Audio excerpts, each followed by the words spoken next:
Pemirsa, bencana longsor yang melanda Dusun 1 Desa Mardame, Kecamatan Sitahuis, Kabupaten Tapanuli Tegal, Sumatera Utara mengakibatkan 4 orang yang merupakan satu keluarga meninggal dunia. Sementara ribuan warga memenuhi posko pengungsian di tengah kondisi yang memprihatinkan. Berikut benang merah nyawa terbawa bencana.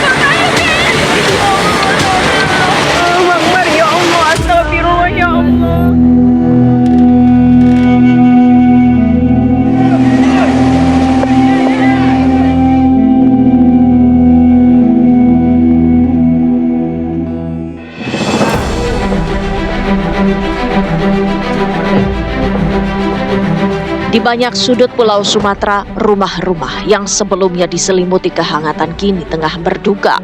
Curah hujan pada Sabtu 22 November 2025 hingga Selasa 25 November 2025 membuat bencana hidrometeorologi berupa luapan sejumlah sungai mengakibatkan terjadinya banjir dan tanah longsor. Banjir mengalir cukup deras dan menghantam rumah warga, membuat permukiman penduduk setempat hancur. Kendaraan tenggelam serta arus air membawa material seperti lumpur, batang pohon, puing bangunan hingga sampah.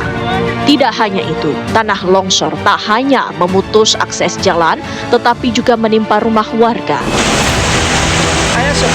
Di Aceh, Badan Penanggulangan Bencana Aceh BPBA mencatatkan banjir sempat merendam 16 kabupaten kota. Bencana dipicu oleh curah hujan tinggi, angin kencang, dan kondisi geologi labil yang berdampak pada banjir, tanah bergerak, serta tanah longsor. Warga yang terisolir harus berjalan kaki untuk mencari bantuan, apalagi mereka kini dalam kondisi kelaparan. Kami lari ke depan menuju jalan aspal, pokoknya bisa keluar ke sana kan. Kami kan butuh bantuan kesehatan kan. Habis itu butuh kebutuhan makanan lah. Iya. Tapi sampai sekarang udah berapa hari belum ada? Berapa hari udah? Udah Selasa, Rabu, Kamis. Udah belum ada bantuan. Belum. Ibu, rumah ibu kenapa? Itu kena banjir juga. Harapan ibu kepada Kami kan butuh perlindungan lah. Proses pencarian korban hilang akibat banjir bandang di Kabupaten Tapanuli Selatan, Sumatera Utara terus dilakukan petugas gabungan TNI Polri dan Basarnas. Isak tangis keluarga pun pecah pada saat menemukan keluarga mereka sudah tidak bernyawa. Setiap hari korban meninggal dunia bencana banjir bandang yang terjadi di Kecamatan Batang Toru, Kabupaten Tapanuli Selatan terus bertambah. Seorang ibu rumah tangga ditemukan bersama 3 anaknya sekitar pukul 7 pagi 25 November 2025 setelah Kepala Desa Mardame merasa curiga ketika melihat kondisi rumah korban yang tertutup dengan bekas longsoran tanah di bagian belakang rumah. Saat dicek ke dalam, salah satu kamar telah tertimpa material longsor dan menemukan keberadaan korban yang tertimbun. Warga yang ikut membantu proses evakuasi pun syok. Tak kuasa menahan kesedihan karena tak menyangka tetangganya telah berpulang akibat bencana tragis ini. Duka pun kembali menyelimuti wilayah Kabupaten Tapanuli Tengah setelah kembali terjadi tanah longsor pada 27 November 2025. Sedikitnya 8 orang dikabarkan tertimbun longsor. Hingga kini belum ditemukan karena minimnya alat berat serta hujan yang masih turun menjadi kendala untuk pencarian korban. Longsor juga terjadi di Kelurahan Hajoran, Kecamatan Pandan. 2 orang tewas dan telah berhasil dievakuasi. Di kejadian longsor pertama kira-kira kurang lebih jam 7.15 pagi di wilayah Kelurahan Kalangan Indah, kilometer 13. Diperkirakan korban pertama 2 rumah tangga, yang 1 rumah tangga 3, yang 1 rumah tangga lagi 2 suami istri.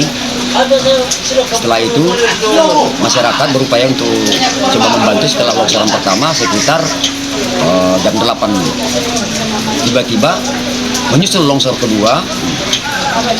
Pihak yang membantu relawan-relawan masyarakat 2 orang ikut tertanam dan yang lainnya bisa menyelamatkan diri. Itu longsor kedua. Setelah itu tahap longsor ketiga. Terjadinya longsor ketiga ini sempat juga memakan korban tetapi selamat. Itu sekitar jam 12 longsor ketiga. Badan Penanggulangan Bencana Daerah BPBD Sumatera Barat menyatakan dampak bencana meluas hingga mencakup 13 sampai 14 kabupaten kota. Daerah yang menyelimuti Padang Pariaman, Kota Padang, Kabupaten Agam, Pesisir Selatan, Solok, Kota Pariaman, Pasaman Barat, Bukit Tinggi, serta sejumlah titik lainnya. Banyaknya akses jalan yang terputus juga menjadi kendala besar bagi pemerintah daerah setempat untuk menyalurkan bantuan yang benar-benar dibutuhkan warga secepatnya. Berdasarkan data dari BNPB per Selasa 2 November 2025, tercatat jumlah korban meninggal dunia bertambah menjadi 631 jiwa. 472 orang masih dalam pencarian, 2.600 korban mengalami luka-luka, sementara 1 juta warga terpaksa mengungsi. Bencana ini tidak hanya membuat sekitar 9.000 rumah hancur, mulai dari ringan hingga parah, namun sejumlah fasilitas pendukung seperti sekolah dan jembatan rusak. Lumpuhnya utilitas berpotensi mengancam kesehatan, keselamatan hingga kelangsungan hidup warga, terutama saat darurat. Selain itu, akses distribusi, kegiatan ekonomi, mobilitas warga, layanan darurat dan bantuan menjadi sangat sulit dilakukan. Lalu, bagaimana warga menjalani situasi darurat ini dengan segala keterbatasannya?